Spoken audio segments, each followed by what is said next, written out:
दोस्तों, आज हम केमिस्ट्री के एक बड़े ही मजेदार टग ऑफ वॉर यानी रस्साकशी के खेल को समझेंगे। हम जानेंगे कि मॉलिक्यूल्स के अंदर एटम्स आखिर इलेक्ट्रॉन्स को अपनी तरफ कैसे खींचते हैं और इस पूरी खींचातानी का आखिर नतीजा क्या होता है। तो चलिए शुरुआत करते हैं इस एक सिंपल से सवाल से। सोच के देखिए, मान लीजिए दो एटम्स हैं, एक ही इलेक्ट्रॉन शेयर कर रहे हैं, पर दोनों में उसको पाने की होड़ लगी है। तो क्या होगा? यही केमिकल टग ऑफ वॉर है और इसका जवाब ही हमारे आज के टॉपिक की चाबी है। अच्छा, तो इस रस्साकशी के खेल को ठीक से समझने के लिए जरूरी है कि पहले हम इसके खिलाड़ियों से मिलें, यानी एटम्स से, और उनकी ताकत को नापें। तो ये रहा वो कॉन्सेप्ट जिसके बिना बात आगे नहीं बढ़ेगी, इलेक्ट्रोनेगेटिविटी। अब ये शब्द सुनने में थोड़ा भारी भरकम लग सकता है, पर इसका मतलब बड़ा ही सिंपल है। बेसिकली ये किसी भी एटम की खींचने की ताकत है कि वो शेयर्ड इलेक्ट्रॉन्स को कितनी जोरदार तरीके से अपनी तरफ पुल करता है। ठीक है, अब जब हमें ताकत का अंदाजा हो गया है, तो चलो देखते हैं कि जब अलग अलग ताकत वाले खिलाड़ी इस रस्साकशी में उतरते हैं तो आखिर होता क्या है। सोचो, अगर दोनों तरफ बिल्कुल बराबर की ताकत हो, जैसे कि एक ऑक्सीजन मॉलिक्यूल में होता है जहां दोनों ऑक्सीजन एटम्स है, तो क्या होगा? बिल्कुल बराबर की टक्कर, खेल ड्रॉ हो जाता है और इससे बनता है एक नॉन पोलर बॉन्ड। लेकिन अगर एक खिलाड़ी दूसरे से कहीं ज्यादा ताकतवर हो, जैसे HCl में क्लोरीन एटम, तो वो इलेक्ट्रॉन्स को ज्यादा अपनी तरफ खींच लेता है और इस अनइक्वल शेयरिंग से बनता है एक पोलर बॉन्ड। और इस अनइक्वल शेयरिंग का नतीजा, इसकी वजह से मॉलिक्यूल के अंदर ही छोटे छोटे पोल्स बन जाते हैं। जो कमजोर एटम है उस पर हल्का सा पॉजिटिव चार्ज आ जाता है, जिसे हम डेल्टा पॉजिटिव कहते हैं, और जो ताकतवर है उस पर हल्का सा नेगेटिव चार्ज आ जाता है, यानी डेल्टा नेगेटिव। बिल्कुल एक छोटू सा मैग्नेट बन जाता है।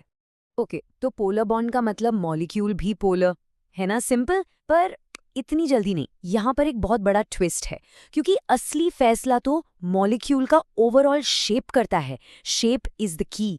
चलो इसको एक क्लासिक एग्जाम्पल से समझते हैं। कार्बन डाइऑक्साइड यानी CO2, इसमें दो पोलर बॉन्ड्स हैं, तो इस हिसाब से तो इस मॉलिक्यूल को पोलर होना ही चाहिए, आइए ना। पर चलिए देखते हैं। और जवाब है नहीं। बिलीव इट और नॉट, CO2 एक नॉन पोलर मॉलिक्यूल है। ऐसा क्यों? क्योंकि इसका शेप, CO2 एकदम सीधा है, अ लिनियर मॉलिक्यूल। तो एक ऑक्सीजन का पुल एक तरफ और दूसरे ऑक्सीजन का पुल ठीक उसके ऑपोजिट डायरेक्शन में, दोनों एक दूसरे को परफेक्टली कैंसल आउट कर देते हैं। टग ऑफ वॉर फिर से ड्रॉ हो गया।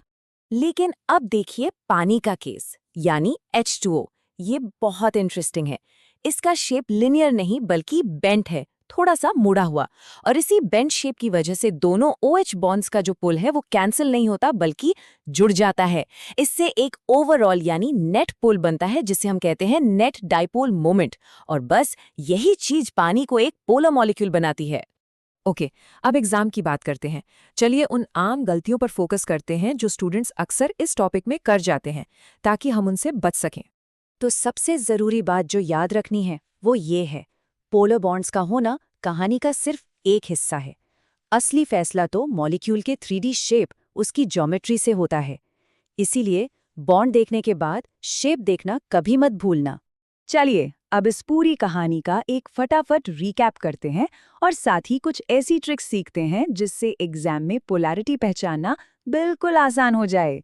ये शॉर्टकट्स खास तौर से मल्टीपल चॉइस क्वेश्चंस के लिए लाइफ सेवर्स हैं। हमेशा सबसे पहले मॉलिक्यूल में सिमेट्री देखो। अगर वो हर तरफ से एक जैसा सिमेट्रिकल दिख रहा है तो बहुत हाई चांस है कि वो नॉन पोलर होगा। सिमेट्री ही सबसे बड़ा क्लू है। तो ये रही पूरी कहानी एक ही स्लाइड में। इलेक्ट्रोनेगेटिविटी से बॉन्ड का नेचर पता चला, फिर उस बॉन्ड के नेचर को मॉलिक्यूल के शेप के साथ जोड़ा, और हमें मिल गया फाइनल आंसर कि मॉलिक्यूल पोलर है या non polar. It's that simple. और इसके साथ ही ये मिस्ट्री सॉल्व हो गई। जो कॉन्सेप्ट शुरू में थोड़ा कॉम्प्लेक्स लग रहा था, अब वो एक सिंपल सा 2 स्टेप चेक बन गया है। बस थोड़ी प्रैक्टिस करते रहिए और फिर ये आपके लिए सेकंड नेचर बन जाएगा। आप आराम से मॉलिक्यूल को देखकर उसकी पोलैरिटी बता पाएंगे।